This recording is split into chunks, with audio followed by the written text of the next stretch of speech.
พิธีประกาศสร้างตังตาแซงประกาศแต่งตั้งเลขาห้องเลขาคณะพรรคและประธานห้องประธานคณะกรรมการปกครองตาแซงพลใสสว่างเป็นตาแซงหนึ่งของเมืองปากสันแขวงบุรีคำไซได้จัดขึ้นในวันที่31มีนาคม2026อยู่ที่สำนักงานตาแซงพลใสสว่างเมืองปากสันโดยการเป็นประธานของสหายแสงอารุณแสงอาภรณ์กรรมการพรรคแขวงเลขาคณะบริหารงานพรรคเมืองปากสันมีประธานคณะกรรมการปกครองเมืองคณะประจำพรรคเมืองกรรมการพรรคเมืองหัวหน้าหัวหน้าองค์การออมข้างเมืองและอำนาจการปกครองบ้านแต่ละบ้านทั่วเมืองปากสันตลอดฮอดพ่อแม่ประชาชนบรรดาเผ่าภายในบ้านเข้าร่วมตาแซงผลใส่สว่างตั้งอยู่บ้านผลใส่ไตมีพลเมืองทั้งหมด 12,113 คนหญิง 6,176 คนมี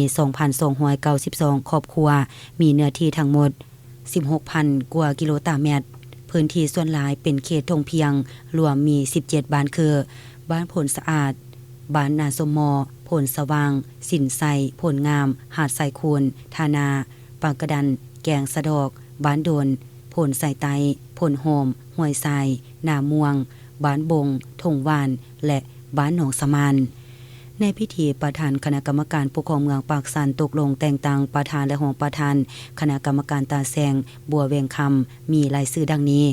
1. ท่านสมภทัยจุลมุนตีเป็นประธาน 2. ท่านแก้วสาแสงบงเป็นรองประธาน